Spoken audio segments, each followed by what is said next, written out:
On t'a toujours dit que pour devenir riche, tu dois donner. Donner ton temps, donner ton énergie, donner ta confiance, donner, donner, donner. Mais personne ne t'a dit la vérité. Il y a 5 choses que tu ne dois jamais donner. Jamais. Sous aucun prétexte. Parce que si tu les donnes, tu attireras la pauvreté dans ta vie comme un aimant attire le fer. Les Juifs connaissent ce secret depuis des millénaires. C'est pour ça qu'ils sont généreux avec certaines choses et absolument inflexibles avec d'autres. Ils savent exactement quoi donner pour prospérer et quoi protéger pour ne pas tout perdre. Et aujourd'hui, je vais te révéler ces 5 choses que tu donnes probablement sans même t'en rendre compte. Des choses qui sabotent ta richesse jour après jour. Des choses qui expliquent pourquoi tu travailles dur mais tu n'avances jamais. Shalom, je suis le rabbin Joseph. Pendant plus de 20 ans, j'ai étudié les principes qui ont permis à mon peuple de prospérer à travers les pires épreuves de l'histoire. Aujourd'hui, je partage cette sagesse avec toi. Ce que tu vas apprendre aujourd'hui va peut-être te choquer, parce que ça va à l'encontre de tout ce qu'on t'a enseigné. Mais si tu écoutes jusqu'à la fin et que tu appliques ces principes, ta vie financière ne sera plus jamais la même. Première chose à ne jamais donner. Ton pouvoir de décision. C'est la première fuite de richesse, et presque tout le monde la commet.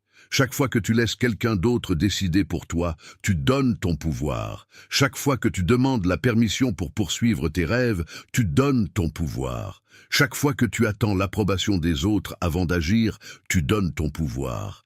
Et quand tu donnes ton pouvoir de décision, tu donnes ta capacité à créer de la richesse. Les pauvres cherchent constamment l'approbation. Ils demandent à leur famille s'ils devraient lancer ce projet. Ils demandent à leurs amis s'ils devraient prendre ce risque. Ils demandent à tout le monde, sauf à eux-mêmes. Et que se passe-t-il?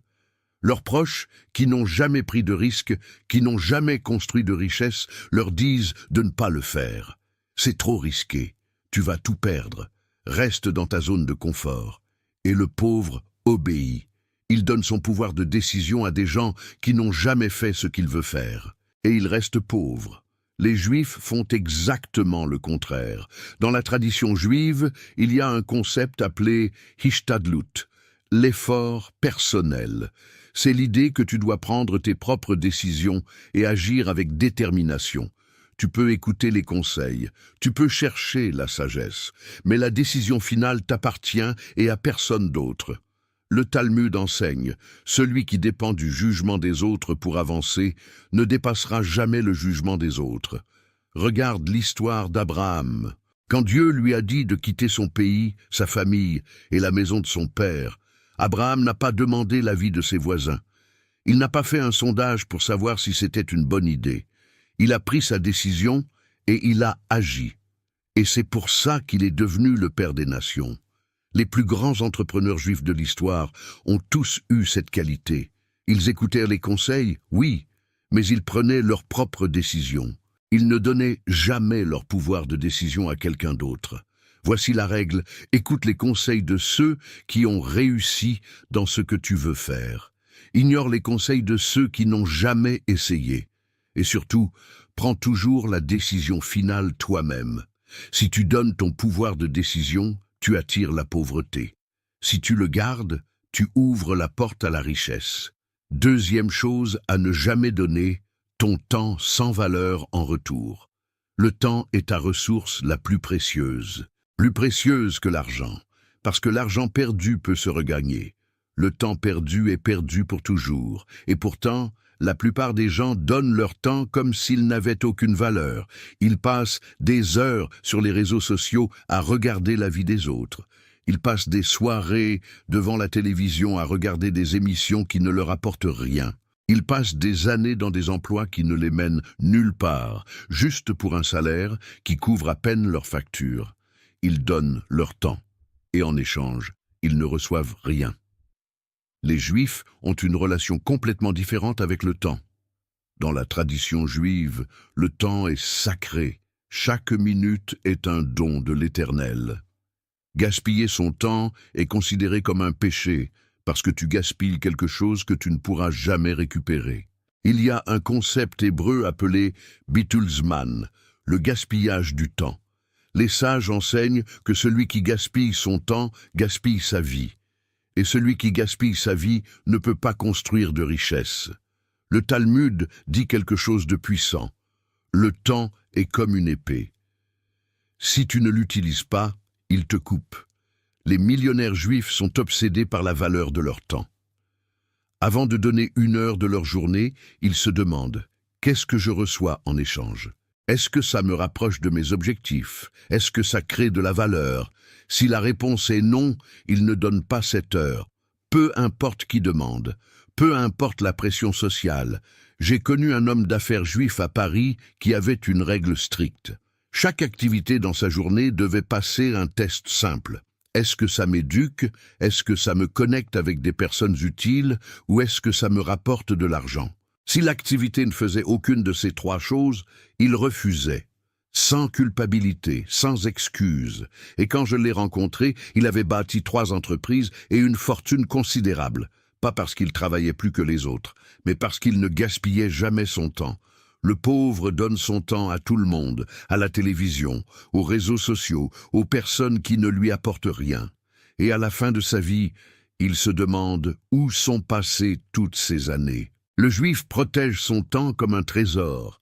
Il le donne seulement quand il reçoit de la valeur en retour, et c'est pour ça qu'il construit de la richesse pendant que les autres stagnent. Voici la règle. Avant de donner ton temps à quoi que ce soit, ou à qui que ce soit, demande-toi ce que tu reçois en retour. Si la réponse est rien, ne le donne pas. 3e chose à ne jamais donner, ta réputation. Ta réputation est ton actif le plus précieux. Elle te précède partout. Elle ouvre des portes ou elle les ferme. Elle attire les opportunités ou elle les repousse. Et une fois perdue, elle est presque impossible à reconstruire. Les pauvres ne comprennent pas la valeur de leur réputation. Ils mentent sur des petites choses. Ils ne tiennent pas leurs promesses. Ils arrivent en retard. Ils font du travail médiocre. Ils pensent que personne ne remarque. Mais tout le monde remarque. Et tout le monde se souvient. Et quand une opportunité se présente, personne ne pense à eux. Parce que leur réputation les a précédés. Les Juifs sont absolument obsédés par leur réputation. Et c'est l'un des secrets les plus importants de leur succès. Dans la tradition juive, il y a un concept appelé Chilul Hashem, la profanation du nom. C'est l'idée qu'un juif qui se comporte mal ne déshonore pas seulement lui-même, mais toute sa communauté et même le nom de Dieu. C'est une responsabilité énorme. Et c'est pour ça que les juifs prennent leur réputation tellement au sérieux. Le Talmud dit « Un bon nom vaut mieux que l'huile précieuse ». L'huile précieuse était l'une des choses les plus chères dans l'ancien monde. Et pourtant, les sages disent que ta réputation vaut encore plus. Regarde comment fonctionne le commerce des diamants à Anvers. Des pierres valant des millions d'euros changent de main avec une simple poignée de main. Pas de contrat, pas d'avocat. Juste 2 mots en yiddish. Mazal und bracha. Bonne chance et bénédiction. Comment est-ce possible? Parce que dans cette communauté, ta réputation est tout. Si tu brises ta parole une seule fois, tu es fini. Personne ne fera plus jamais affaire avec toi. Ta vie dans cette industrie est terminée. C'est pour ça que les Juifs ne mentent jamais sur les affaires. C'est pour ça qu'ils tiennent toujours leurs promesses. C'est pour ça qu'ils livrent toujours ce qu'ils ont dit qu'ils livreraient. Pas parce qu'ils sont des saints, mais parce qu'ils comprennent que leur réputation est leur actif le plus précieux.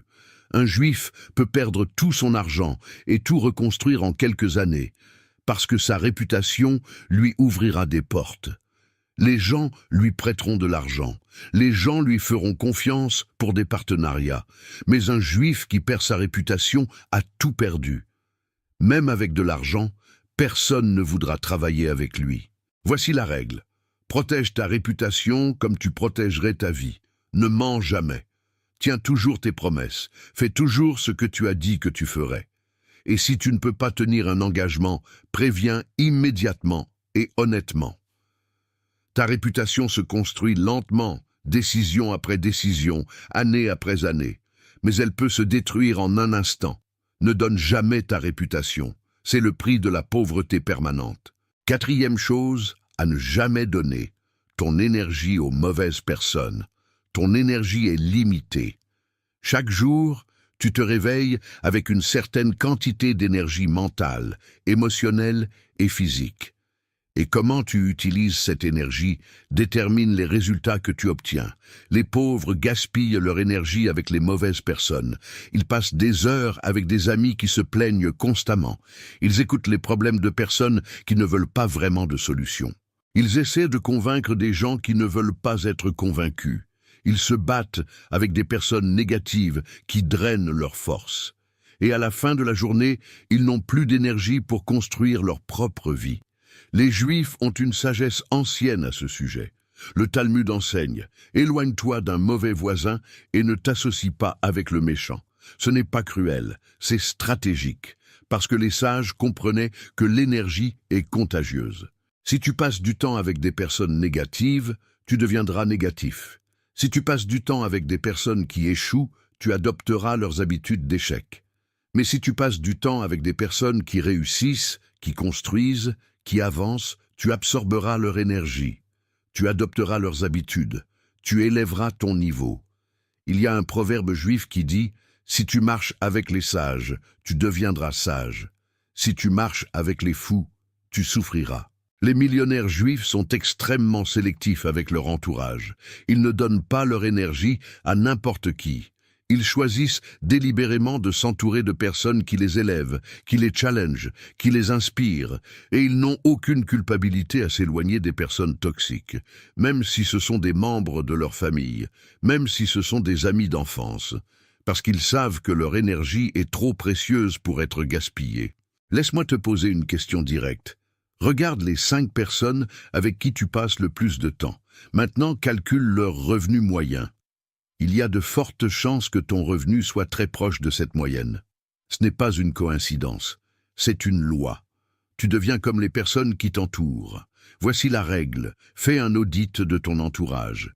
Identifie les personnes qui te drainent, qui te découragent, qui te tirent vers le bas. Limite ton temps avec elles au strict minimum. Et augmente ton temps avec des personnes qui t'élèvent, qui t'inspirent, qui construisent des choses. Ne donne jamais ton énergie aux mauvaises personnes. C'est le chemin direct vers la pauvreté. 5e chose à ne jamais donner. Ta foi dans le processus. C'est la dernière chose, et peut-être la plus importante. La richesse ne se construit pas en un jour. Elle se construit sur des années, des décennies parfois. C'est un processus lent, progressif, souvent invisible. Et la plupart des gens abandonnent avant de voir les résultats. Ils commencent un projet avec enthousiasme. Ils travaillent dur pendant quelques semaines, peut-être quelques mois. Et quand ils ne voient pas de résultats immédiats, ils abandonnent. Ils passent à autre chose. Ils recommencent à zéro. Et ils ne comprennent pas pourquoi ils n'avancent jamais. Les Juifs ont une patience extraordinaire quand il s'agit de construire la richesse. Une patience qui semble presque surnaturelle pour les autres. Il y a une histoire célèbre dans le Talmud. Un homme plantait un caroubier. Un passant lui a demandé « Pourquoi plantes-tu cet arbre? Tu sais qu'il met 70 ans à donner des fruits. Tu ne seras plus là pour en profiter. » L'homme a répondu « Quand je suis né, j'ai trouvé des caroubiers plantés par mes grands-parents. Je plante pour mes petits-enfants. » C'est ça la mentalité juive. Ils pensent en génération, pas en mois. Ils plantent des graines qu'ils ne verront peut-être jamais fleurir, mais ils plantent quand même, parce qu'ils ont foi dans le processus. Le Talmud dit « Ce n'est pas à toi de terminer le travail, mais tu n'es pas libre de l'abandonner. » Les pauvres veulent des résultats immédiats. Ils veulent devenir riches en 6 mois. Ils veulent des raccourcis. Et quand ça ne marche pas, ils abandonnent. Les Juifs comprennent que la richesse est un marathon, pas un sprint. Ils comprennent que chaque petite action s'accumule avec le temps. Ils comprennent que la patience et la persévérance battent toujours la vitesse et l'impatience. Regarde les plus grandes fortunes juives. Les Rothschild ont mis plusieurs générations à construire leur empire. Ils n'ont pas abandonné après la première difficulté. Ils n'ont pas abandonné après le premier échec. Ils ont continué, génération après génération, jusqu'à devenir la famille la plus riche de l'histoire. Voici la règle. Quand tu commences quelque chose, engage-toi pour le long terme, pas pour 6 mois, pas pour 1 an, pour aussi longtemps qu'il faudra. Et quand les résultats tardent à venir, ne perds pas ta foi dans le processus. Continue à planter, continue à arroser, continue à travailler, parce que celui qui abandonne garantit son échec. Mais celui qui persévère finit toujours par récolter. Ne donne jamais ta foi dans le processus. C'est la dernière barrière entre toi et la pauvreté permanente. Récapitulons les 5 choses que tu ne dois jamais donner si tu veux devenir riche. Première chose, ne donne jamais ton pouvoir de décision. Écoute les conseils, mais prends toujours tes propres décisions. Ne laisse personne décider de ta vie à ta place. Deuxième chose, ne donne jamais ton temps sans valeur en retour. Ton temps est ta ressource la plus précieuse. Protège-le comme un trésor. Troisième chose, ne donne jamais ta réputation. C'est ton actif le plus précieux. Une fois perdue, elle est presque impossible à reconstruire. Quatrième chose, ne donne jamais ton énergie aux mauvaises personnes. Entoure-toi de personnes qui t'élèvent. Éloigne-toi de celles qui te drainent. Cinquième chose, ne donne jamais ta foi dans le processus. La richesse prend du temps. Persévère même quand les résultats tardent à venir. Ces 5 choses semblent simples à comprendre.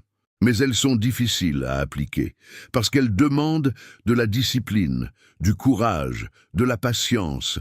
Mais si tu les protèges, si tu refuses de les donner, tu créeras un bouclier autour de ta capacité à construire de la richesse. Un bouclier que rien ne pourra percer. Les Juifs ont compris ces principes il y a des milliers d'années. C'est pour ça qu'ils ont prospéré dans tous les pays, dans toutes les circonstances, à travers toutes les épreuves. Maintenant, tu as la même sagesse, la même connaissance, les mêmes principes. La question est, qu'est-ce que tu vas en faire? Tu peux continuer à donner ces 5 choses et attirer la pauvreté. Ou tu peux commencer à les protéger et ouvrir la porte à la richesse. Le choix t'appartient, et personne ne peut le faire à ta place. Shalom. Et que l'Éternel bénisse chaque pas que tu feras à partir d'aujourd'hui.